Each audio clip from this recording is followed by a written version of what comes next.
പക്ഷെ ഇതിനൊക്കെ ഒരു പരിധിയുണ്ട്, കാലം തെളിയിക്കുമെന്ന് പറഞ്ഞു. പക്ഷെ നീ ഒരിക്കലും ഒതുങ്ങൂല. പക്ഷെ നീ ഇനി ഒതുങ്ങിയില്ലെന്നുണ്ടെങ്കിൽ പറഞ്ഞ മനസ്സിലായല്ലോ, ഒന്നില്ല നീ തുടങ്ങി കഴിഞ്ഞാൽ ഇനി ഒടുങ്ങൂല. നീ ഇതും പറയും, നീ എഴുതി വെച്ചോ, നീ ഇപ്പൊ ഇവന്റെ കൊച്ചിനെ പ്രസവിച്ചു കഴിഞ്ഞാൽ 3 മാസം നീ നിലനിൽക്കൂല. ഇത് റഹീമ പറയും. ഇനി എന്റെ കൊച്ചിന്റെ വീഡിയോയോ ഫോട്ടോയോ എന്നെ കുറിച്ചോ എന്റെ കാര്യങ്ങളോ പറഞ്ഞ് നീ ഒരു കാര്യത്തിലും വീഡിയോ ഇടാൻ പറ്റും. തൂക്കും പറഞ്ഞാൽ മൊത്തത്തിൽ തൂക്കും. ഇത് റഹീമ പറയും. അങ്ങനെ നമ്മുടെ നാജിരത്താത്ത വീണ്ടും പെട്ടു എന്ന് പറഞ്ഞാൽ മതിയല്ലോ. കുറച്ച് ദിവസമായിട്ട് എന്തൊക്കെയാണ് നാജിരത്താത്തന്റെ ജീവിതത്തിൽ നടക്കുന്നതെന്ന് എല്ലാവർക്കും അറിയാലോ അല്ലെ? അറിയാത്തവരുണ്ടെങ്കിൽ ഞാൻ പറഞ്ഞുതരാം. കള്ളുകൂടിയനും പരമനാറിയുമാണെന്ന് നാജിരത്താത്ത തന്നെ പറഞ്ഞ ഷാനിക്ക നാജിരത്താത്താന്റെ ജീവിതത്തിലേക്ക് 101ാമത്തെ തവണയും തിരിച്ചു വന്നത് കുറച്ച് ദിവസങ്ങൾക്ക് മുമ്പാണ്. എന്നാൽ അതിന്റെ ഇടയിൽ വേറെ ട്വിസ്റ്റ് നടന്നു. നാജിലയുടെ മൂത്ത പുത്രി മസ്രൂറ നാജിലെ തള്ളി പറഞ്ഞുകൊണ്ട് വീട്ടിൽ നിന്നും പോയി. നാജിലക്ക് ആദ്യ ഭർത്താവായ റഹീമിൽ നിന്നുണ്ടായ മകളാണ് മസ്രൂറ. റഹീം തന്നെ ഇടപെട്ടാണ് മസ്രൂറയെ നാജിലയിൽ നിന്നും മാറ്റിയത്. അതിന് കാരണവുമുണ്ട്. ഷാൻ എന്ന് പറഞ്ഞ നാജിലയുടെ ഏറ്റവും ലേറ്റസ്റ്റ് ആയിട്ടുള്ള ഭർത്താവ് ഒരു മുഴു കുടിയനാണ്. ഇവൻ കള്ളു കുടിച്ച് വന്ന് മസ്രൂറയെ ഉപദ്രവിച്ചിട്ടൊക്കെയുണ്ട്. സോ നാജില ഇവന്റെ കൂടെ താമസിക്കുന്നിടത്തോളം കാലം മസ്രൂർ ആ വീട്ടിൽ സേഫ് അല്ല. അങ്ങനെ റഹീം ഇടപെട്ടാണ് മസ്രൂറയെ നാജിലയുടെ വീട്ടിൽ നിന്ന് മാറ്റി നാജിലയുടെ ഉമ്മയുടെ അടുത്തേക്ക് കൊണ്ടാക്കിയത്. നാജിലിന്റെ ഉമ്മാന്റെ വീടെന്ന് പറഞ്ഞ നാജുലന്റെ വീടിന്റെ തൊട്ടടുത്ത് തന്നെയാണ് കേട്ടോ. പക്ഷെ മസ്രൂർ അപ്പൊ നാജിലയുടെ വീട്ടിലേക്ക് പോകാറില്ല. ആ കുട്ടിക്ക് അത് ഇഷ്ടമല്ല. അങ്ങനെ ഇപ്പൊ കുറച്ച് ദിവസങ്ങളായിട്ട് നാജിലയുടെ വീഡിയോകൾ എന്ന് പറഞ്ഞാൽ നാജിലിന്റെ ഉമ്മാനെയും മുൻ ഭർത്താവിനെയും മകളായിട്ടുള്ള മസ്രൂറേയും കുറ്റം പറഞ്ഞുകൊണ്ടുള്ള വീഡിയോകളാണ്, തെറി വിളിച്ചുകൊണ്ടുള്ള വീഡിയോകളാണ്. നാജിലയുടെ തെറിവിളിയുടെ ഒന്നാമത്തെ ഈര സ്വന്തം മോളായ വെറും 11 വയസ്സ് മാത്രം പ്രായമുള്ള മസ്രൂറയാണ്. ഞാൻ മരിച്ചാൽ എന്റെ മയ്യത്ത് കാണാൻ പോലും വന്നേക്കരുത് എന്നാണ് ഈ ചെറിയ കുട്ടിയോട് ഇവള് യൂട്യൂബിൽ വന്നിരുന്ന് പറഞ്ഞത്. ഇനി നാജിലയുടെ രണ്ടാമത്തെ ഈര എന്ന് പറയുന്നത് വേറെ ആരുമല്ല, സ്വന്തം ഉമ്മയാണ്. ഉമ്മയെ വെച്ച് അഭീത കഥകൾ വരെ ഇറക്കിയ ആളാണ് നാജില. ഇനി മൂന്നാമത്തെ ഇര എന്ന് പറയുന്നത് ആദ്യ ഭർത്താവായിട്ടുള്ള റഹീമാണ്. നാജിൽ എന്നെ റഹീമിനെ വിളിക്കാത്ത തെറി ഇല്ല എന്ന് തന്നെ വേണമെങ്കിൽ പറയാം. എന്നും ഇയാൾ തെറി വിളിച്ചുകൊണ്ട് ഓരോ വീഡിയോകൾ ചെയ്തുകൊണ്ട് വരും ഇവള്. അങ്ങനെ അവസാനം സൈ കെട്ടി പറയുന്ന റഹീം എന്താക്കി നാജിലയുടെ ഭർത്താവായിട്ടുള്ള ഷാനിന് ഒരു മെസ്സേജ് അയച്ചു. ഇനി മേലാൽ എന്റെ പേരോ മസൂറയുടെ പേരോ പറഞ്ഞുകൊണ്ട് വീഡിയോ ചെയ്താൽ നിന്നെയൊക്കെ പോക്സോ കേസിൽ അകത്താക്കുമെന്നാണ് ഷാനിനോട് റഹീം പറഞ്ഞിരിക്കുന്നത്. ഇങ്ങനെ റഹീം ഷാൻ അയച്ച വോയിസ് ക്ലിപ്പുകൾ ഷെഫീന ബി എന്ന് പറയുന്ന യൂട്യൂബർ കഴിഞ്ഞ ദിവസം പുറത്തു വിട്ടിട്ടുണ്ടായിരുന്നു. നമ്മൾ എന്തായാലും ഒന്ന് കേട്ടോക്കാം. ഷാന്റെ അടുത്താണ് പറയുന്നത്. ഷാൻ കേൾക്കാനാ പറയുന്നത്, നജില കേൾക്കാനല്ല പറയുന്നത്, എന്റെ എക്സ് വൈഫ് കേൾക്കാനല്ല പറയുന്നത്. നിന്റെ അടുത്താണ് ഞാൻ പറയുന്നത്. നിന്റെ വൈഫിനെ ചുപ്പടിയിൽ നിർത്തേണ്ട കാര്യം നിനക്കാണ്. ഇനി മേല നിനക്കും നിന്റെ വൈഫിനും ഫസ്റ്റ് ആൻഡ് ലാസ്റ്റ് വാണിങ്ങാനായിരുന്നു. ഇനി എന്റെ കൊച്ചിന്റെയോ എന്റെയോ എന്റെ കുടുംബക്കാരെ പേരിൽ ഏതെങ്കിലും ഒരു വീഡിയോ ഇട്ട് കഴിഞ്ഞാൽ ഇതിനെല്ലാം പൊക്കിക്കൊണ്ടുവരും, നീ അകത്താവും. പറഞ്ഞു മനസ്സിലായല്ലോ? എന്തിനകത്തായെന്ന് അറിയോ? വീഡിയോ എല്ലാം ഇവിടെ കിടപ്പുണ്ട്. ഇതെല്ലാം കൊടുത്തിട്ട് ഞാൻ കളി തുടങ്ങാൻ പോകുന്നേ ഉള്ളൂ. എന്നെ കളത്തിൽ ഇറക്കല്ലെന്ന് നിന്റെ ഇപ്പം നീ പാവാടവള്ളി തൂങ്ങി കിടക്കുന്നല്ലേ അവളെടുത്ത് പറഞ്ഞോളൂ.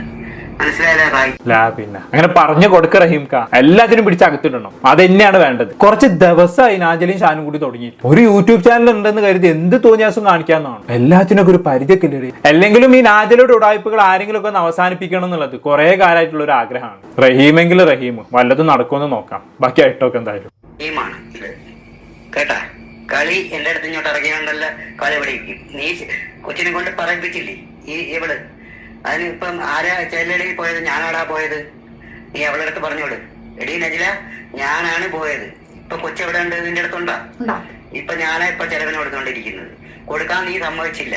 നീ പറഞ്ഞു ഞാൻ മരിച്ചു പോകുമ്പോ കൊണ്ടുപോയത്. നിനക്ക് ഒരു ഭർത്താവ് ഞാൻ, അത് കഴിഞ്ഞിട്ട് പിന്നെ സനോബ്, അത് കഴിഞ്ഞിട്ട് പിന്നെ ഷംസുദി, അത് കഴിഞ്ഞിട്ട് ഇപ്പൊ യവൻ, പിന്നെ ഇനി അടുത്തത് ആരെങ്കിലും കട്ടിലിന്റെ അടിയിൽ കൊണ്ടുവന്നതും അവിടെ ഇവിടെ കൊണ്ടുവന്നത് ചെലവിനുണ്ടെങ്കിൽ എനിക്ക് പറ്റൂല. ഞാൻ കൊച്ചിന് കൊടുക്കുമെന്ന് പറയുന്നത് നിനക്ക് എത്ര തവണ ഞാൻ തന്നിട്ടുണ്ടടി? നീ എന്റെ ചോദിച്ചു മേടിച്ച് കഴിഞ്ഞ ഒരു 10 ദിവസം മുമ്പ് പോയപ്പോഴത്തേക്ക് റീചാർജ് മേടിക്കാൻ എന്നെ വിളിച്ചത്. ആഹാ, കൊള്ളാലോ. അപ്പൊ ആദ്യ ഭർത്താവായിട്ടുള്ള റഹീമുമായി നാജിൽ എപ്പോഴും കോൺടാക്ട് കീപ്പ് ചെയ്യുന്നുണ്ടെന്ന് അർത്ഥം. 10 ദിവസം മുമ്പ് പോലും ഇയാളെ വിളിച്ച് റീചാർജ് ചെയ്യാൻ പറഞ്ഞു പോലും. റഹീമും നാജിലും പ്രഥമ നിഷ്ഠയ അകൽച്ചയിലാണെങ്കിലും അവർ തമ്മിലുള്ള അന്തർധാര സജീവമായിരുന്നു എന്ന് വേണം മനസ്സിലാക്കാൻ. ഇപ്പോൾ ആള് കൊള്ളാലോ. യൂട്യൂബിൽ വന്നിരുന്ന കുറ്റം പറച്ചിലും തെറിവിളികളും ഒക്കെ ഉണ്ടെന്നേ ഉള്ളൂ. ഉള്ളിന്റെ ഉള്ളിൽ എവിടേക്കോ റഹീംക്കായി ഇവള് പ്രതിഷ്ഠിച്ചിട്ടുണ്ട്. ഇതാണടാ ട്രൂ ലവ്. കണ്ടു പഠിക്കടാ. പിന്നെ ബാക്കി പറഞ്ഞാലും അതുകൊണ്ട് എന്നെ കളത്തിൽ നീ ഇറക്കരുത്. ലവനകത്താവും. നീ ഇവന്റെ എവിടെ പാവാടി കൊള്ളുന്നുണ്ട്. നീ എന്റെ അടുത്ത് വെല്ലുവിളിച്ചു കഴിഞ്ഞാ പൊന്നു മോനെ, ഈ കൊച്ചിനെ കൊണ്ട് ഈ ചൈൽഡ് ലൈനിൽ ഞാനാ കൊടുത്തത്. നിങ്ങളല്ലേ കൊടുക്കുമെന്ന് പറഞ്ഞത്. ഈ കൊച്ചിനെ കൊണ്ട് പറയിപ്പിച്ചത്. ആ വീഡിയോ ആണ് ഞാൻ ഇട്ടേക്കുന്നത് കേട്ടാ. ഇനി 2-3 വീഡിയോ ഉണ്ട്. നീ കള്ളു കുടിച്ചതും, നീ കൊച്ചിനെ ഉപദ്രവിച്ചതും, വീട് തല്ലി പൊളിച്ചതും, പിന്നെ കൊച്ചിനെ കുടുവാള കൊണ്ട് ഓടിപ്പിച്ചതും, ഈ എവള് കഴുത്തിന് പിടിപ്പിച്ചതും എല്ലാം കൊണ്ട് കൊടുത്തിട്ട് ഞാൻ കൊണ്ടുപോകുന്ന എവിടെയെന്നറിയോ? ഇവിടെ കല്ലമ്പലത്തോ പള്ളിക്കലോ ഒന്നുമല്ല. നീ കേട്ടോണം, ഈ നജിലായും കേട്ടോണം. ഞാൻ പോകുന്ന എവിടെയെന്നറിയോ? ഇവിടെയാണ്. ഇപ്പോഴത്തെ ഗവൺമെന്റ് ഏതാണെന്നറിയോ? നിന്നെ തൂക്കിയകത്തിടും. നിന്നെ എവിടെ പോസ്കോ കേസിൽ ജാമ്യം കിട്ടാൻ എവിടെ ഉണ്ടല്ലോ, എവിടെ കുടുംബം വിൽക്കേണ്ടി വരും. എന്നെ കളത്തിൽ ഇറക്കിപ്പിടും. ഇനി ഒരു വീഡിയോ എന്റെ പേരിലോ, എന്റെ ഉമ്മാടെ പേരിലോ, എന്റെ മഞ്ജുവിന്റെ പേരിലോ, എന്റെ വാപ്പാടെ പേരിലോ, എന്റെ ഈ മസൂറയുടെ പേരിലോ നീയോ അതിന്റെ ഈ ചാനലിൽ ഇട്ട് കഴിഞ്ഞാൽ നിന്നെ ആട്ടപ്പടലും ഞാൻ പൊക്കും. ഇത് ഞാനാണ് പറയുന്നത്. നിനക്കറിഞ്ഞൂടാ ഈ ചാനൽ ഇടാടാ, ഞവരെ തയ്യാറി നിനക്കറിഞ്ഞൂടാ. ഇവിടെ അടുത്തൊന്ന് പറഞ്ഞു കൊടുത്താൽ എന്റെ സ്വഭാവം അറിയാം. എന്നെ ഇറക്കരുത്. നീ ഇറക്കി കഴിഞ്ഞാണ്ടല്ല മൊത്തം തെളിവും കൊണ്ടുകൊണ്ട് പോയിട്ട് നിന്നെ അവിടെ വന്ന് ഞാൻ തൂക്കും. ഇത് ഞാനാ പറയുന്നത്. റഹീം നജിലാടത്ത് ചോദിച്ചാൽ എന്നെ അറിയാം അവർക്ക്. ആഹാ, റഹീംക്ക എന്ന് നാജില പറഞ്ഞു കേട്ടിട്ടേ ഉള്ളൂ. ആൾ ഇത്ര മാസാണെന്നുള്ളത് ഇപ്പോഴാണ് അറിയുന്നത്. ഇനി ഒന്നും നോക്കണ റഹീംക്ക, വേഗം കൊണ്ടുപോയി കേസ് കൊടുക്കും. കാരണം നാജിലാണ് ആള്. ഇവൾ ഇനിയും വീഡിയോ ചെയ്യും, അത് ഉറപ്പാണ്. അപ്പൊ പിന്നെ അവൾ വീഡിയോ ചെയ്യുന്നത് കാത്തിരിക്കുന്നതിന് നല്ലത് ഇപ്പോഴേ കൊണ്ടുപോയി കേസ് കൊടുക്കുന്നതാണ്. ഷാൻ എന്ന് പറയുന്നവൻ ആ കുട്ടിയെ നല്ലോണം ഉപദ്രവിച്ചിട്ടുണ്ട്. എന്നിട്ട് അവൻ എന്തായിരുന്നു പറഞ്ഞെന്നുള്ളത് ഓർമ്മയില്ലേ? മസ്റൂറക്ക് പഠിക്കാൻ മടി ആയതുകൊണ്ടായിരുന്നു ഒരു നാജിലയുടെ അടുത്ത് നിന്നും പോയത് എന്നായിരുന്നു ഷാൻ പറഞ്ഞത്. അവന്റെ ഉപദ്രവം സഹിക്കാതെയാണ് ആ കുട്ടി അവിടെ നിന്നും പോയത്. എന്നിട്ട് അവൻ പറഞ്ഞുണ്ടാക്കിയതാണ് പഠിക്കാൻ മടി ആയതുകൊണ്ട് പോയതാണ്. ഇവനൊക്കെ എന്തായാലും നല്ല പണി കൊടുക്കണം. ബാക്കി പറഞ്ഞാലും ഇനി ഒരു കാര്യം കൂടെ പറഞ്ഞേക്കാം. നീ കേൾക്കാത്ത കുറെ ചരിത്രങ്ങൾ കൂടെ ഞാൻ നജിലാടെയും കൂടെ കേൾക്കാൻ വേണ്ടി പറയുന്നത്. എന്നെ കൊണ്ട് യൂട്യൂബ് ചാനൽ തുടങ്ങി ഓപ്പൺ ആക്കാൻ നീ ഇടവരുത്തരുത്. കാര്യം എന്താണെന്നറിയോ? നിന്റെ ഫസ്റ്റ് ചരിത്രം തൊട്ട് ഞാൻ അങ്ങോട്ട് തുടങ്ങും. ഏത് ചാനലാണെന്നറിയോ? ഇനിയിപ്പോ മസൂറ റഹീം എന്ന് പറഞ്ഞ ഒരു ചാനൽ അങ്ങോട്ട് തുടങ്ങാൻ പോവാൻ നീ ഇടവരുത്തരുത്. ഒന്ന് നോക്കണ റഹീംക്ക, നിങ്ങളും കൂടി ഒരു ചാനൽ അങ്ങോട്ട് തുടങ്ങിക്കൂടി. ഇനിയിപ്പോ അതിനും കൂടി ഒരു കുറവേ ഉള്ളൂ. എന്നിട്ട് രണ്ടാളും കൂടി യൂട്യൂബിൽ യുദ്ധം ചെയ്തോളി. നാജിലിന്റെ ചരിത്രമൊക്കെ എല്ലാവരും അറിയട്ടെന്നേ. ബാക്കി പറഞ്ഞാലും ഇത് നജിലാടത്താ പറയുന്നത്. പറഞ്ഞു മനസ്സിലായല്ലോ? നിനക്ക് മാത്രമേ ചാനൽ തുടങ്ങാൻ പറ്റൂടി. നിനക്ക് മാത്രമേ ഈ ചരിത്രങ്ങൾ പറയാൻ പറ്റൂ. കള്ളത്തരങ്ങളും നുണകളും. നിന്റെ പാവാടകളി തുടങ്ങി വെക്കുന്ന അവന്റെ അടുത്തുണ്ടല്ലോ, അവന്റെ അടുത്ത് നീ നുണ പറഞ്ഞുകൂടും. എന്റെ അടുത്ത് പറയരുത് നീ എന്റെ ചരിത്രം. നീ എന്റെ കൂടെ എത്ര വർഷം ജീവിച്ചടി? ഞാൻ എന്ത് ചെയ്തെന്നില്ല നിനക്ക് ഇതുകൊണ്ട് നീ ഓരോരുത്തന്മാരെ തെരഞ്ഞെടുത്ത് ഞാൻ എടുപ്പിക്കുന്നതാണ്. നീ കള്ളത്തരങ്ങൾ പറഞ്ഞു ജമാത്തിൽ ഇവിടെ ഉണ്ട്. നീ ഇങ്ങോട്ട് അങ്ങനെയാണെന്നുണ്ടെങ്കിൽ നീ എന്നെ ഇവിടെ പൊക്കാൻ ഞാൻ 3 വർഷമായിട്ട് ഞാൻ ഇവിടെ നാട്ടിയിരിക്കുന്നു.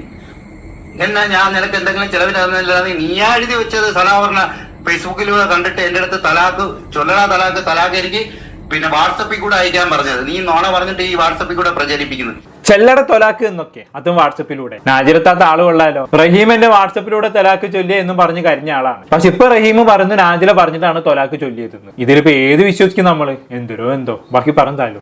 എന്നാ നീ കളത്തിൽ ഇറക്കരുത്. ഞാൻ ഇപ്പം പറഞ്ഞത് കൊച്ചിനെ സേഫ് ആക്കിയിട്ടുണ്ട്. എന്റെ മോളുമായിട്ട് നിനക്ക് യാതൊരു ബന്ധം. നിനക്ക് ഇപ്പൊ വന്ന ഒരു മാപ്പിള ഉണ്ടല്ലോ പാവടവള്ളി, ആ ഡ്രൈവറെ കൊണ്ട് അതും കൊണ്ട് നടന്നോണം. ഇനി മേല പറഞ്ഞിട്ടില്ല കൊച്ചിന്റെ ഫോട്ടോയോ എന്നെ കുറിച്ചോ നീ ആ വീഡിയോ ചെയ്തു കഴിഞ്ഞ മസറൂറ റഹീം എന്ന് പറഞ്ഞ ഒരു ചാനൽ ഇപ്പൊ ഓപ്പൺ ആവും. പറഞ്ഞു മനസ്സിലായല്ലോ? നീ അസ്തമിക്കാൻ പോണ. നീ കേട്ടാ മനസ്സിലായല്ലോ? എന്നെ കൊണ്ട് ചെയ്യിപ്പിക്കരുത്. അതുമല്ല ഈ തെളിവുകളെല്ലാം കൊടുത്ത് ലവനകത്താവും. അതുകൊണ്ട് ഒന്നേ ഉള്ളു ചെയ്യാനുള്ളത്. ഒന്നീ യവനായിട്ട് നീ ജീവിക്കുക. മോളെ കാര്യം നീ നോക്കണ്ട. ഇത്രയും കാലം നീ നോക്കിയെന്നല്ലേ പറഞ്ഞു. നോക്കിയത് ആരോടെ? എന്റെ കൂടെ അല്ലല്ലോ നീ നോക്കിയത്. നീ സനാഫറിന്റെ കൂടെ കൊച്ചിനെ കൊണ്ടുപോയത്, നീ ശംസുദ്ദീനിലൂടെ കൊച്ചിനെ കൊണ്ടുപോയത്, നീ പിന്നെ ഇപ്പൊ ഈ കട്ടലിന്റെ ഇടയിൽ നിന്ന് പിടിച്ച ഇവന്റെ കൂടെ കല്യാണം കഴിക്കാത്ത ഇവന്റെ കൂടെ പാവടകളിലും തൂങ്ങി നടക്കുന്ന ഇവന്റെ കൂടെ കൊച്ചിനെ കൊണ്ടുപോയത്. അപ്പൊ ചിലവിനേണ്ട കാര്യം എനിക്കില്ല. മനസ്സിലായല്ലോ? അപ്പൊ എന്നെ കളത്തിൽ നീ ഇറക്കരുത്. ഇറക്കിയാൽ നിനക്കറിയാലോ എന്റെ സ്വഭാവം. ഞാൻ ഈ ഇതെല്ലാം കേട്ടിട്ടേ ഇരിക്കുന്ന എന്തുകൊണ്ടാണല്ലോ, നിന്റെ ഒരു പിടിവള്ളി കിട്ടണം. നിന്നെ കണക്ക് ഈ വാർത്തകൾ അടിക്കുന്നതല്ല ഞാനെന്ന് നിനക്ക് പണ്ടേ അറിയാലോ. അതുകൊണ്ട് എന്നെ കൊണ്ട് ഇറക്കിക്കുക. പിന്നെ ഒരു കാര്യം കൂടെ, അവളെ സേഫ്റ്റിയാണ് എന്റെ മോളെ സേഫ്റ്റിയാണ് ഞാൻ നോക്കുന്നത്. കണ്ടവന്മാരുണ്ടായ പിന്നെ മക്കളെ കാര്യം എനിക്ക് നോക്കേണ്ട കാര്യം ഞാൻ പൊതുവായിട്ട് പറയാണ്. എനിക്ക് എന്തിനാ നോക്കേണ്ട കാര്യം? ഇവള് ഒന്ന് കെട്ടി എന്റെ കൂടെ അതിനെ ആദ്യമായിട്ട് കെട്ടിയത്. അവള് എന്റെ അടുത്ത് പറഞ്ഞ് ബന്ധം തീർത്ത എനിക്ക് തലാക്ക് തന്നാതെന്നും പറഞ്ഞ് ഞാൻ ഗൾഫിൽ നിന്നപ്പോ തലാക്ക് പോയിച്ച് സനാവറായിട്ട് കൂടി. അത് കഴിഞ്ഞിട്ട് എന്റെ മോളെ കൊണ്ട് സനാവറിന്റെ അടുത്ത് പോയപ്പോഴത്തേക്ക് അവനും ഒരു കൊച്ചുണ്ടായി. അപ്പോഴത്തേക്ക് എന്നെ വിളിക്കുന്നത് അവളാണ് വിളിക്കുന്നത്. അതിപ്പോ എന്റെ കൊച്ചിനേല് ചെലവ് കിട്ടുമെന്ന് എനിക്ക് എന്തൊരു ഉറപ്പ്? അത് കഴിഞ്ഞ് 2 മാസം കഴിഞ്ഞ് ഇവള് എന്റെ അടുത്ത് സ്ഥിരം സംസാരിക്കുമായിരുന്നു. അത് കഴിഞ്ഞ് 2-3 മാസം കഴിഞ്ഞപ്പം പറഞ്ഞ് ഇവളെ ഉമ്മായിട്ട് പ്രശ്നമാണെന്നും പറഞ്ഞ് തൊളിക്കുടി പോകണമെന്നും പറഞ്ഞ് അവിടെ വീട് വാഴെടുക്കണമെന്നും പറഞ്ഞ് അതിന്റെ പൈസ അയച്ചു തരാമെന്ന് പറഞ്ഞ് ഇവള് 5000 രൂപ എന്റെ അടുത്ത് ചോദിച്ചോളെന്ന് പറയുന്നത്. 5000 രൂപയൊന്നും അല്ല. അത് കഴിഞ്ഞിട്ട് പിന്നെ ശംസുദ്ദീനായിട്ട് കൂടി. ശംസുദ്ദീൻ എന്തരാ അവിടെ അവിഹിതം, സനാഫറിന് എന്താ മറ്റേ വിസ്മയായിട്ട് അവിഹിതം. പിന്നെ നിനക്കെന്തരാ ഷാനിന് ഇപ്പൊ നീ ഈ ഷാനിന് എന്തരാ അവനും അവിഹിതം. എന്റെ പേരിൽ വല്ല അവിഹിതം ഉണ്ടാടി? ഞാൻ നിന്നെ നല്ലടക്കല്ലേ നോക്കിയത്. എന്റെ പേരിൽ വല്ല അവിഹിതം നീ പറയുന്നുണ്ടാ? നീ ഇപ്പൊ ആദ്യം സനാഫറിനെ കെട്ടി വിസ്മയായിട്ട് അവിഹിതം എന്ന് പറഞ്ഞ് എന്റെ അടുത്ത് വന്നു. രണ്ടാമത് പിന്നെ ഷംസുവിനെ കെട്ടി. മൂന്നാമത് ഷംസുവിനെ കെട്ടി പറഞ്ഞ അവന് വീഡിയോ കോളിൽ ആ വീതം പറഞ്ഞ് അവൻ പോയി അവൻ എന്തായാലും ഇവിടെ ഭൂമിയിൽ ജീവിച്ചിരിപ്പില്ല എന്ന് പറഞ്ഞ് ഈ എന്റെ മോളെയും കൊണ്ട് അവന്റെ മോളാണെന്നും പറഞ്ഞ് നീ കാണിച്ച് കുറെ പൈസ ഉണ്ടാക്കി. നാജിലക്കെതിരെ ഗുരുതരമായിട്ടുള്ള ആരോപണമാണ് കേട്ടോ റഹീം ഉന്നയിച്ചത്. ഇവളുടെ മൂന്നാമത്തെ ഭർത്താവായ ശംസുദ്ദീൻ മരിച്ച സമയത്ത് മസ്റൂർ ശംസുദ്ദീന്റെ മകളാണെന്ന് കാണിച്ചു പൈസ പിരിച്ചു എന്നാണ് പറയുന്നത്. വാപ്പ മരിച്ച പെൺകുട്ടി എന്ന് പറയുമ്പോൾ പെട്ടെന്ന് സെന്റിമെന്റ്സ് വർക്കൗട്ട് ആവല്ലോ, ആളുകൾ ഇഷ്ടംപോലെ പൈസയും കൊടുക്കും. എന്തായാലും പിന്നെ റഹീം പറഞ്ഞ കേട്ടില്ലേ, ഓരോ ഭർത്താവിനും അടുക്കുമ്പോഴും ഇവളെന്താക്കും, ഭർത്താക്കന്മാരുടെ പേരിൽ അവിഹിതം ആരോപിക്കും. എന്നിട്ട് ഇവൾ വേറെ ഏതെങ്കിലും ഒരുത്തന്റെ കൂടെ ഇറങ്ങി പോകും. ഇതാണ് സ്ഥിരം പരിപാടി. ഇവളുടെ സ്വഭാവം വെച്ച് ഇവൾ അധികം വൈകാതെ തന്നെ ഷാനിനെ ഉപേക്ഷിച്ച് അടുത്ത ആളെ കൂടെ ഇറങ്ങി പോകുമെന്ന് റഹീം തുടർന്ന് പറയുന്നുണ്ട്. എന്തായാലും കേട്ടോക്കാം. ിരിക്കുകയാണ്. പക്ഷെ ഇതിനൊക്കെ ഒരു പരിധിയുണ്ട്, കാലം തെളിയിക്കുമെന്ന് പറഞ്ഞു. പക്ഷെ നീ ഒരിക്കൽ ഒതുങ്ങൂല. പക്ഷെ നീ ഇനി ഒതുങ്ങിയില്ലെന്നുണ്ടെങ്കിൽ പറഞ്ഞ മനസ്സിലായല്ലോ. എന്നിട്ട് ഇപ്പൊ ഇവനെ കൊണ്ടുവന്നു, ഇവനും അവിഹിതം, ഇവൻ അവിടെ കിടക്കുന്ന ബസ് സ്റ്റാൻഡിൽ പിന്നെ സരിതയായിട്ട് ബന്ധം, പിന്നെ അതൊക്കെ നിന്റെ തെളിവില് നീ എന്നെ പറയുന്നുണ്ട്. കൊച്ചിനെ ഉപദ്രവിച്ചതും ഓടിയതും നീ കിടന്ന് നിലവിളിച്ചതും എല്ലാം പറയുന്നുണ്ട്. പിന്നെ ബസ് സ്റ്റാൻഡിൽ കിടക്കുന്നത്, പിന്നെ കുറെ ആലുവയിൽ കിടക്കുന്ന കുറെ ആന്റിമാരായിട്ടുള്ള ബന്ധം, ഇതെല്ലാം പറയുന്ന അവിഹിതം. എന്റെ വല്ല അവിഹിതം ഉണ്ടാടി? നീ നല്ലോണം ജീവിച്ചല്ലേ? അതാ പറഞ്ഞ, ഒന്നില്ല നീ തുടങ്ങി കഴിഞ്ഞാൽ ഇനി അടങ്ങൂല. നീ ഇതും പറയും, നീ എഴുതി വെച്ചോ. നീ ഇപ്പൊ ഇവന്റെ കൊച്ചിനെ പ്രസവിച്ചു കഴിഞ്ഞാൽ 3 മാസം നീ നിലനിൽക്കൂല. ഇത് റഹീമ പറയുന്നു, എഴുതി വെച്ചോ. അത് ഞാൻ കാത്തിരുന്ന കഴിഞ്ഞാൽ ഇനി ഇത്രയും കാലം നീ വളർത്തി എന്ന് പറയുന്നത്, നീ എന്തിനു വളർത്തി? നീ എന്തിനാ വളർത്തിയത്? കൊച്ചുങ്ങളെ നീ കൂടെ ഇരുത്തിയിട്ട് കുറെ പൈസ ഉണ്ടാക്കി നീ നിലനിൽപ്പായപ്പോ നിനക്ക് കുറെ ഇതായിപ്പോയി. അതുകൊണ്ട് കൊച്ചു എഴുപ്പിനാണ് ഞാൻ ഇപ്പൊ കളത്തി, എന്നെ കൊണ്ട് ഇനി ഇറക്കിപ്പോയിരുന്നു. നിന്റെ ഊപ്പാട് ഞാൻ എടുത്തു പറഞ്ഞല്ലോ. പറഞ്ഞ മനസ്സിലായല്ലോ. ഇതെല്ലാം തെളിവുണ്ട്. ഞാൻ ഇത് കൊടുക്കാത്ത എന്തുകൊണ്ടാണെന്ന് അറിയാം. ഇതേക്കും കൊച്ചുങ്ങളാണ്. കൊച്ചുങ്ങൾ നാളെ വളർന്നു വരുമ്പോഴത്തേക്ക് അവര് നീ വീട്ടിനകത്തിരുന്നല്ലേ വീഡിയോ ചെയ്യുന്നത്. കൊച്ചുങ്ങൾ ഇറങ്ങി പോകുമ്പോൾ പറയും എന്റെ ആപ്പാരടി, അത് പിന്നെ ആദ്യം ഇറങ്ങിയിരുന്നു. പിന്നെ ആര്, പിന്നെ സനോബർ, ഇപ്പൊ ആരടി, ഇപ്പൊ ശംസുദ്ദീൻ, അത് കഴിഞ്ഞിട്ട് ഇപ്പൊ ആര്, ഇപ്പൊ ഷാൻ. ഇപ്പൊ നാളെ ആ കൊച്ചുങ്ങൾ പഠിക്കുമ്പോഴത്തേക്ക് നിനക്ക് വല്ല ബോധം ഉണ്ടാടി. പോത്തിന് എന്തൊരു ഏത്തവാഴെന്ന് പറഞ്ഞാൽ നിനക്ക് വല്ല കുഴപ്പമില്ല. നീ സ്വന്തമായിട്ട് ഇപ്പൊ ഒരു മോനുണ്ടല്ലോ, അല്ലെങ്കിൽ കേൾക്കണേ മോളെ എന്തിനായിക്കോട്ടെ, അതിനെ കൊണ്ട് വളർത്തിയിട്ട് അടങ്ങി ഒതുങ്ങി അവിടെ നോക്കണം കേട്ടാ. പറഞ്ഞ മനസ്സിലായി. ഇനി എന്റെ കൊച്ചിന്റെ വീഡിയോയോ ഫോട്ടോയോ എന്നെ കുറിച്ചോ എന്റെ കാര്യങ്ങളോ പറഞ്ഞു നീ ഒരു കാര്യത്തിലും വീഡിയോ ഇടാൻ പറയും. തൂക്കും ഞാൻ, തൂക്കും പറഞ്ഞാൽ മൊത്തത്തിൽ തൂക്കും. ഇത് റഹീമ പറയുന്നത് കേട്ടല്ലോ. ഓക്കെ, അപ്പൊ അങ്ങനെയൊക്കെയാണ് കാര്യങ്ങൾ. വല്ലാത്തൊരു ജന്മം തന്നെ അല്ലെ, ഒന്നും പറയണ്ട. ചീഞ്ഞ് നാറിയ കുറെ ജീവിതങ്ങൾ. എന്നിട്ട് ഇതെല്ലാം യൂട്യൂബിൽ വന്നിരുന്ന് നാട്ടുകാരെയും കൂടി അറിയിക്കുകയും ചെയ്യും. എന്തായാലും നാജിലാക്കും ഷാനും എതിരെ ചൈനയിൽ പരാതി കൊടുത്തിട്ടുണ്ടെന്നൊക്കെ റഹീം പറയുന്നുണ്ട്. എന്താവുമെന്ന് കണ്ടറിയാം. കൂടുതലൊന്നും പറയുന്നില്ലേ. എന്താണെന്ന് കേട്ട് നിങ്ങൾക്ക് തോന്നുന്നത് താഴെ കമന്റ് ബോക്സിൽ രേഖപ്പെടുത്തുമല്ലോ. അടുത്തൊരു ടോപ്പിക്കുമായി വീണ്ടും കാണാം.